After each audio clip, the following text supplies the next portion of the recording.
rather than doing this,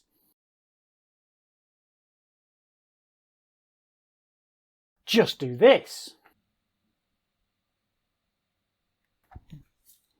Hello, home music creators.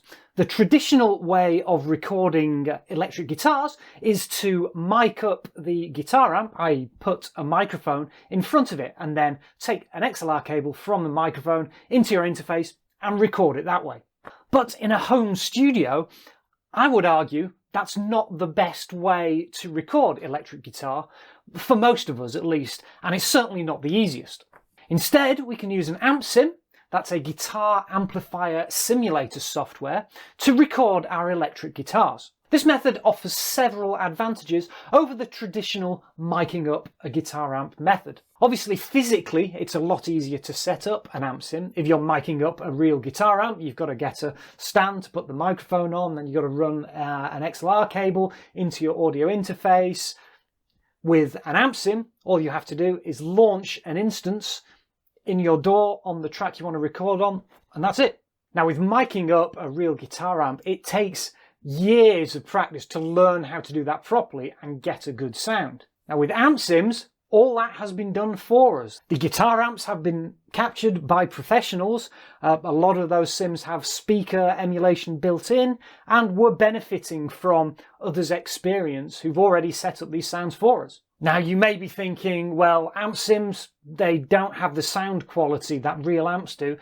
I would argue against that. Sure, they sound a little bit different and the feel of playing them is different, but the sound quality these days of amp sims is much improved from when they first came on the market, sort of 20, 25 years ago. And if your guitar is in a full mix, I defy you to tell the difference between a real amp and an amp sim. Now, depending on which amp sim you're using, there may be absolutely loads of sounds you can choose from. With a real guitar amp, you're obviously limited to the capabilities of that amp.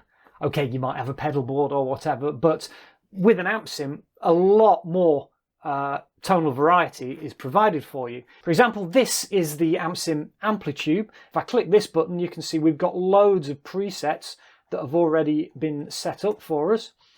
And if you don't want to use the presets, you want to just create your own sound, we've got all these amp models that we can choose from. We've got all these effects models, all these speaker cabinets, the tonal variations that we can create are almost infinite. And I should just point out, this is the free version of Amplitube as well.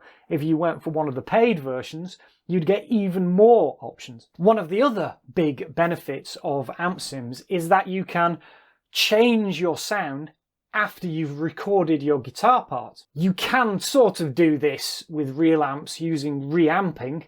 I won't go into that in this video, but it's a bit of a faff and it's so much easier with an amp sim. I'll just demonstrate using Amplitube. So we've got this little guitar part here I recorded. You can hear that. That's nice coming through this sound in Amplitube. Let's just pick a different sound. So let's pick any one of these. It doesn't matter. I'm going to switch to rock genre and pick any one of these rock sounds. I don't know, anything will do. What's that? Let's pick that. You can hear that the sound's changed. Let's pick a different one. What's that? It's quite high gain. Let's pick a different one. Purple Haze Rhythm, wonder what that is. There we go. So you can see it's very, very easy to switch between sounds after you've recorded, which means you don't have to get the sound exactly right at the recording stage. Another advantage is obviously the space limitations. Obviously, amp sims take up no space at all. They're just software. Real amps can be big and bulky. You can see those I've got behind me and over there in the corner. And if you want to get a lot of different amp sounds, you have to get different amps. And obviously, the more you have, the more space it's going to take up. And if you're like me, most of us in our home studios, are in a multi-purpose room that's not just used for creating music. So anything that takes up a lot of space is going to become a problem. The other thing with real amps is a lot of them, particularly tube amps, valve amps, they tend to sound best when they're turned up. Obviously, this is going to create noise issues with, family, kids, neighbours. And amp sims, if you're playing with headphones, they can be practically silent. Want to record late at night? No problem. Another advantage of amp sims is the cost. Obviously, these amps, they cost a lot of money. With amp sims, there are several fantastic free ones available, and there are many more that are paid, but they don't cost very much money. In particular, Amplitude, which I've just showed you, and Guitar Rig have fantastic free versions with loads of sounds and options for no money at all. So, am I saying that the best way to record electric guitar amps in general is using amp sims? Well, no, I didn't say that.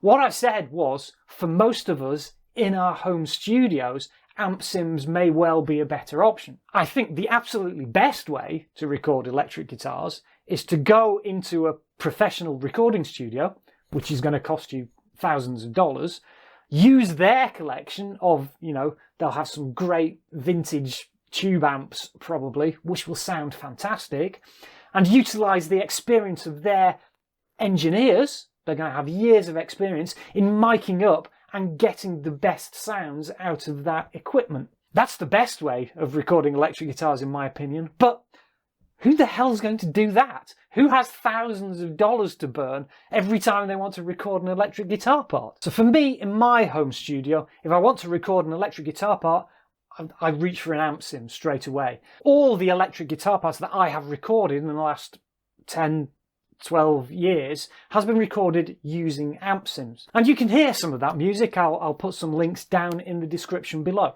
Now, there will always be those who say they will never use amp sims, and that's absolutely fine. They do feel different to play through. You can't really replicate the feel of playing through a real amp turned up and moving air through the speaker. There's other things like feedback generation, which you sort of can do using amp sims, but it's much easier to use a real amp for that.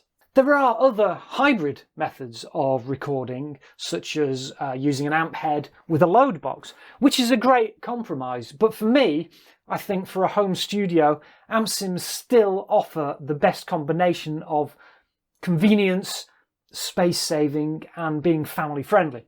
I hope this has been useful to you and you're now considering the possibilities and benefits of recording your electric guitar parts using amp sims. This is Paul from Home Music Creator signing off.